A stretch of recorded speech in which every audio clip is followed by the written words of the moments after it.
and to a secluded place where no one can hear the animal crying and screaming, and there they can sacrifice that animal to goddess Kali and then eat that meat.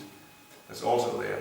They can do it once a month. They have to do it themselves, and when they are chanting or when they are killing the animal, before they're killing the animal, then they have to chant one mantra. Mamsa iti kyajati mamsa, something like that. Today I am killing you, next lifetime you will have the right to kill me, and then you can kill and eat. That's also there, but not massive slaughterhouses. It's not. There's no sanction in the. Should not use the Astra Shastra while killing? Do what? Should not use the Astra Shastra, any weapons to kill it? Probably. I don't know details. I just know it's something there. There's probably some. There's some ritual around it. Besides what you should do, in one sense, it's not an important thing. It's not that it's great dharma as such. It is simply something there to restrict meat eaters, make it difficult for the meat eaters. There's no. Of course, also for grains and vegetables, it's, that should be offered to Krishna with love and devotion. But it's not a complex thing or restricted thing. You can actually offer unlimited grains, fruits, milk. The meat eating is only once a month. There's no such thing. You cannot offer,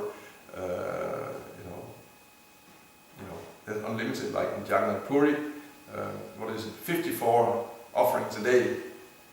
It's not. There's no restriction. No, this is too much. You have to restrict it and offer unlimited. Vishnu will accept unlimited offerings. So these offerings for meat eaters are not there because there's anyone who needs them, or it's simply there's a restriction put on those who are meat eaters, and it's it's like you have certain things which are harmful. Governments will put restriction on it, like liquor is sane governments will understand that liquor should be restricted, and of course we also have insane governments here in this country. We have, they don't understand that liquor should be restricted, so anyone can go and buy liquor practically as much as they like, and they think that, and this is freedom. Here we are free. But how can a drunkard be free? He's a slave of being a drunkard. And so a government might have special shops where liquor is sold, and that's the only place you can go and buy liquor, and you can only buy a certain amount every month or something like that. So these liquor shops that are found established by the government, they're not there because the government wants to promote liquor. It's for restricting liquor. So similarly with these sacrifices for meat like that, they're there to restrict the animal killers, not to facilitate them. And hopefully they can get to a point where they get some intelligence and understand. This is really a bad deal. Here I am, I'm killing this animal. Next lifetime he will kill me. I don't want to get killed like that. And then they can, that's a whole point. The point of these sacrifices is that you come to the point where you give them up completely and become intelligent. And so there can be many misunderstandings of actually what Dharma really constitutes. Dharma is one sense straightforward. It's common sense, but as conditioned souls, we are in all kinds of illusions. The main illusion is that we are this body, and the body is very important. And this body identification is somehow or other sticks very deeply with us. Although it is simple, from here we hear that it is very simple to understand that the person is not the body. It's the first lesson of the Bhagavad Gita to understand that we are not this body. Still, we somehow in illusion are clinging to the body identification, or consider the body very important and the soul not very important. There are different levels of bodily identification. Prabhupada quotes the verse. Hello? Now what? Just can you press in the button? No. Is there a button Yeah. in the bottom here? Okay. So Prabhupada quotes from Sri Bhagavatam 10:84-13. Yashat Buddhi Kunape Tridata K, and then he skips it.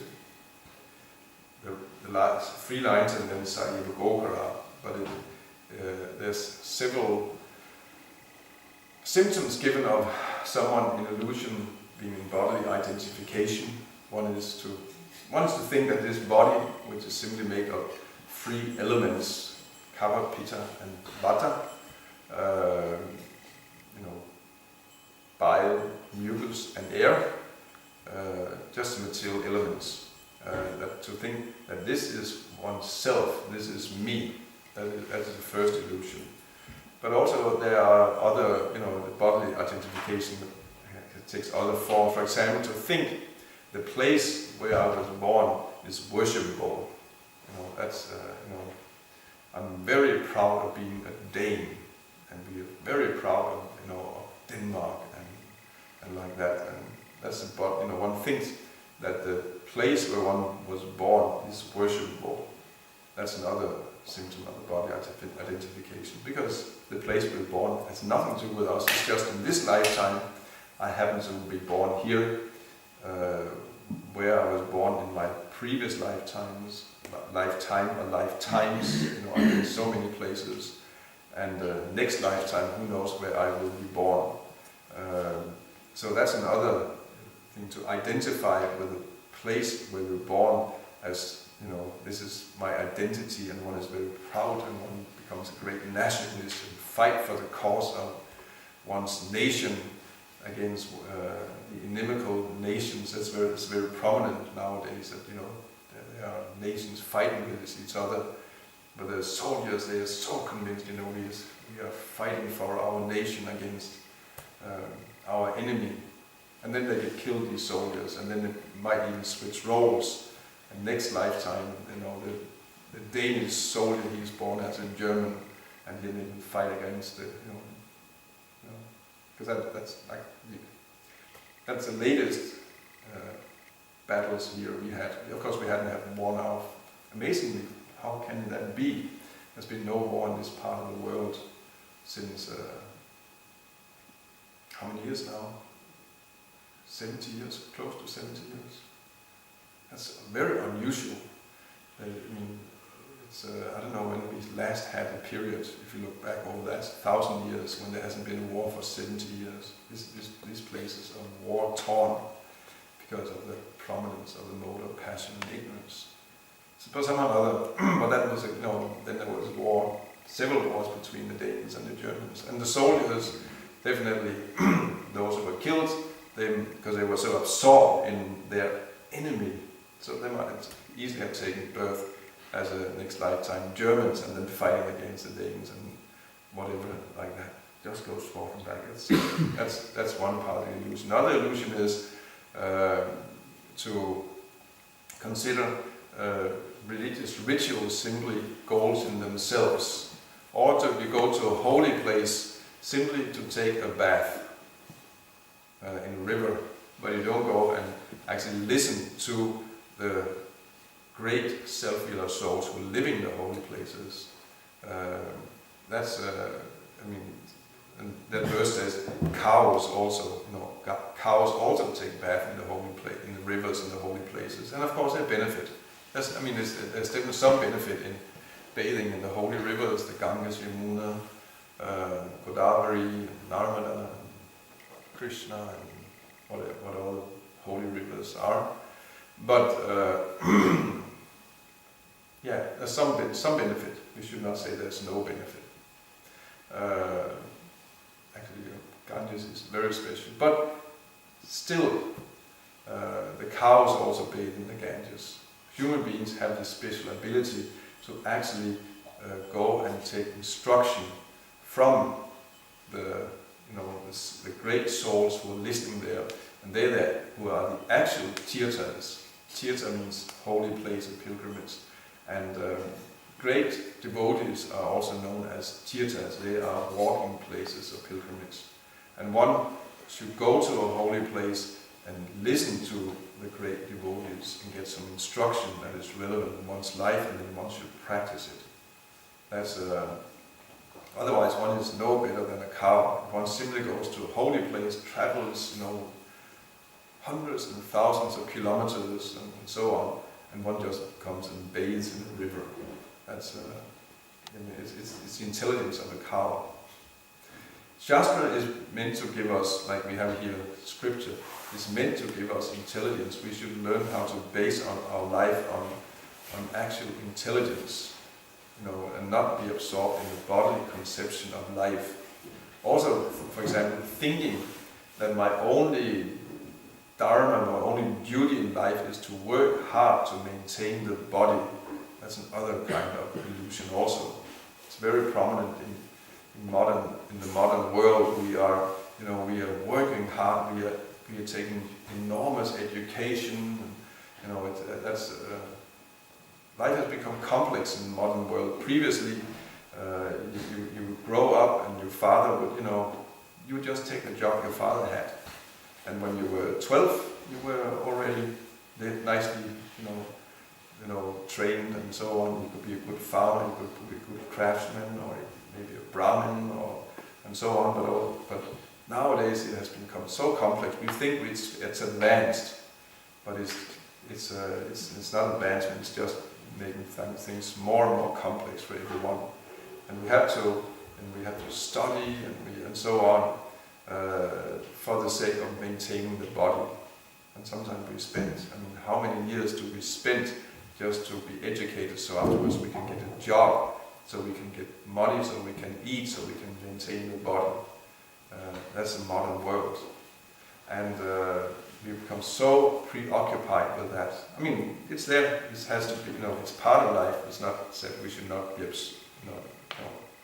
we should maintain the body, but again, if that's all we're using our high intelligence for, then still we're no better than animals, actually.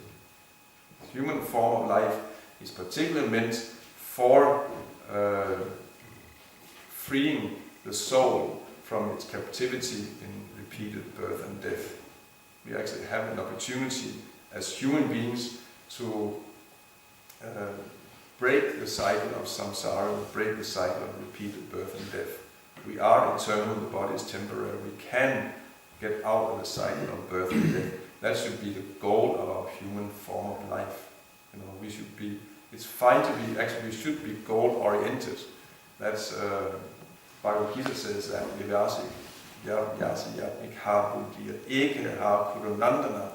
that those on this path, the goal is one, they're very goal-oriented. But the goal is not something within this material world, or some career or position, or some security. We also we also have to secure our existence. But there's no secure position in a temporary situation. The goal should be, we should have we should strive to get out, go. So it's probably said, back home, back to Godhead. There is a spiritual world where life is eternal, full of bliss, full of knowledge. That's the place we should go to. That should be the goal of our life, and we should have no other goal in life. Anything else is illusory. And that's intelligence. Anything else is like, the intelligence of an animal, simply, trying to secure one's position in a place where it cannot be secured. So Shastra, like we see here, these are simple instructions. They're meant to give us intelligence, but it's a first instruction. It's a simple instruction, but it has to be applied. It turns out that we've heard this many times, and still somehow we snap back into body identification and have bodily goals for ourselves, and don't strive for what we actually meant for, to get out of this world by developing love for Krishna. We engage our processes that we use our human form of life by becoming transferring our attachment from the body and to sense gratification to Krishna and Krishna's service by engaging in Krishna's devotional service, associating with devotees, chanting Krishna's name, and so on, and thus changing and transferring our attachment to Krishna. And that's, for an intelligence person, that should be the main goal. Actually the only goal, and everything else one is doing should simply serve that. And anything else is actually, if we have anything else as goal, then we are just like these queens here, of the king that Yamaraj is criticizing. So, Jai, I can stop you. So, in our movement there are many sannyasis. You quoted this verse that there's 5 things forbidden in this age, and one of them is taking sannyas. Could you explain how that? For preaching sannyasis has been sanctioned by our acharyas, like Lord Chaitanya himself took sannyas. But in general, for the mass of people, sannyas is not for the mass of men. Actually, renunciation is necessary. It's not that one cannot. One should not renounce. Actually, it's still a principle. It's still a must that as one reaches a certain age, then he says after 50, then one should start disentangling oneself from one's material involvement and get more and more absorbed in Krishna consciousness, in spiritual life. And one doesn't do that, then one will leave the body very much entangled and attached to one's material circumstance and take another body. So one should still, the principle is still one should prepare for death. But this kind of sannyas where it is not suitable for the kind of sannyas that previously was taken, and where one goes into a forest and practice severe austerities and so on, is not suitable for people in this age. Bhaktivinoda Thakur said Kshetra sannyas generally is the best sannyas position for Kali Yuga, meaning you just go to a holy place, you bring your wife with you, and you go there and you simply absorb yourself in bhajan, in chanting, in hearing, and in seva, in service. We have holy places, and our temples are also holy places, so it's a great opportunity actually also for those who are a little older, could also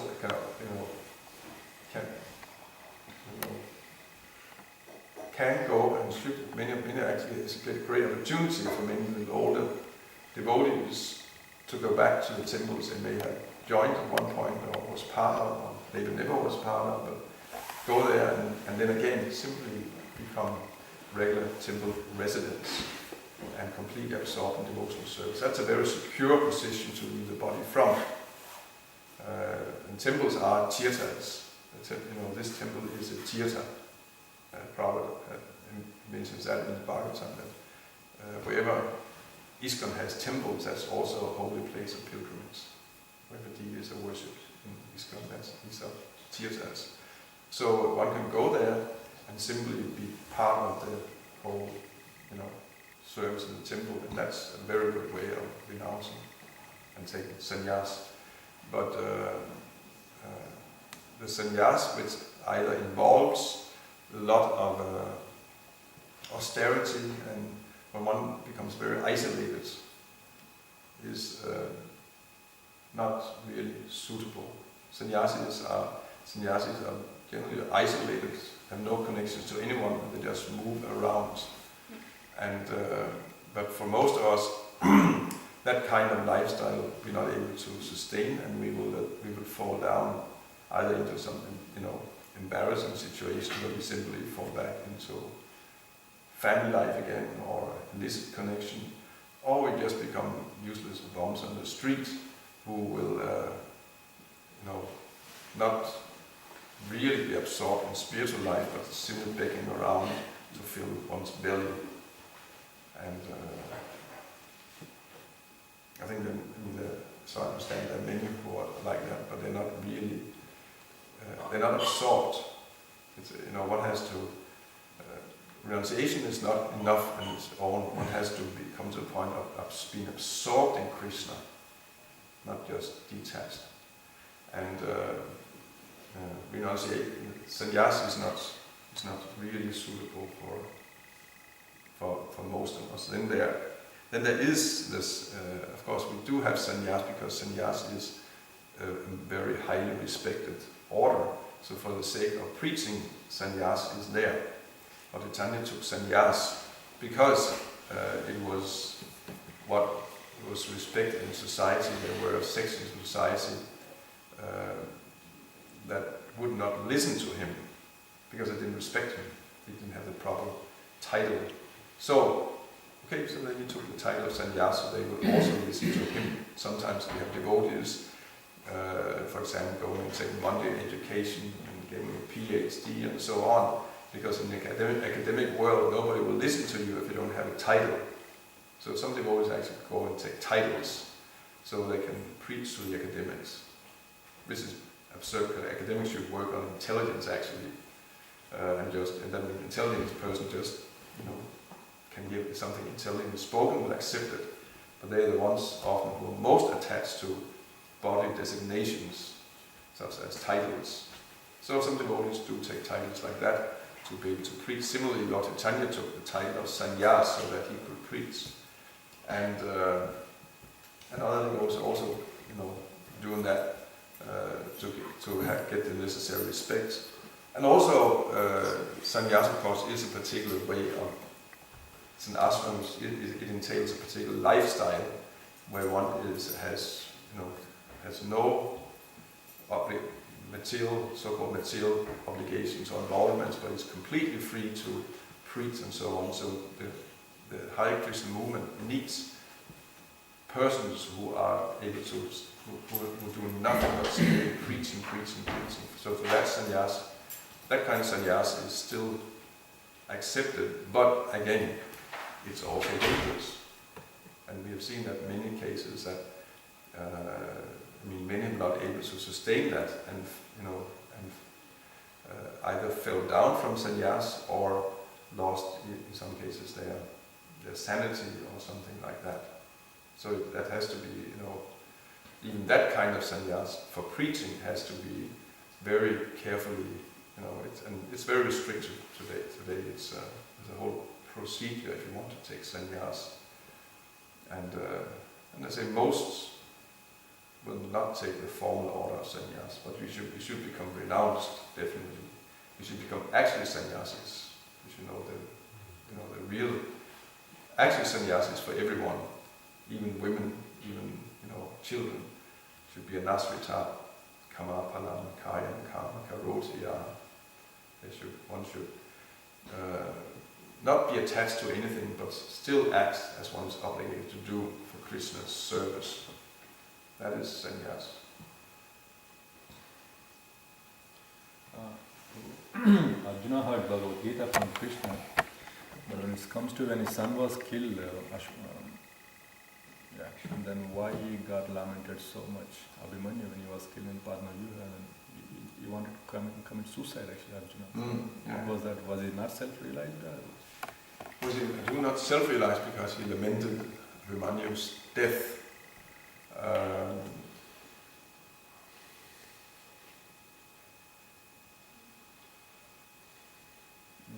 I have to say yes, he was. Definitely. It's not that one doesn't, that can sometimes be a cause of little bewilderment, because actually when devotees also die, then they are, they are also, they're also lamenting the passing away of a guru or a great devotee like that. But it's not that. I mean, so it's a great shock of separation. Generally, one experiences, and therefore one feels very, is very much affected, because there's this great feeling of separation from. So that might look lamentation, but that it's a different. Krishna is talking about a different thing. He doesn't talk about there's no emotions involved, and it turns out actually there's plenty of emotion involved. Devotees also are, can be very emotional when someone dies. It should be. We should cry when the spiritual master passes away. The disciple should be crying in separation. But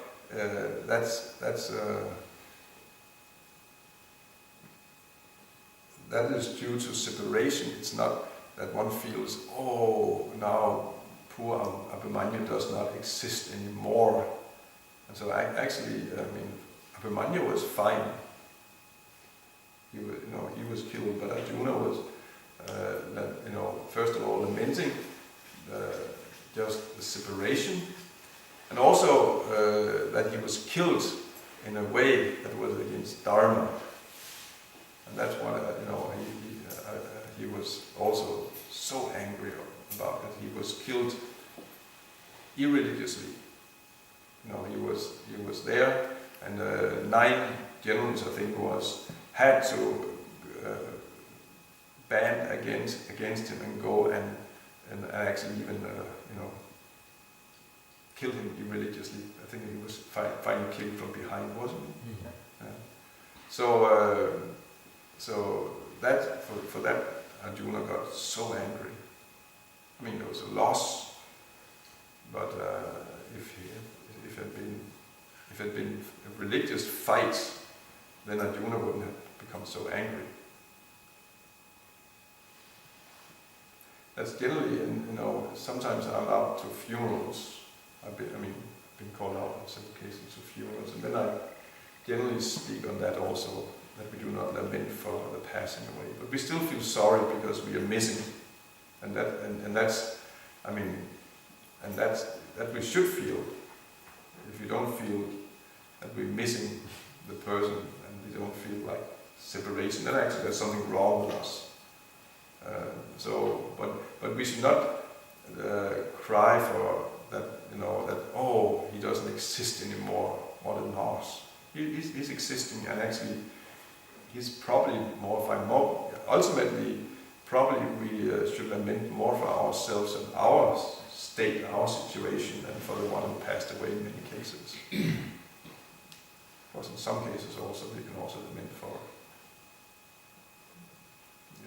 most people don't necessarily go for an auspicious destiny.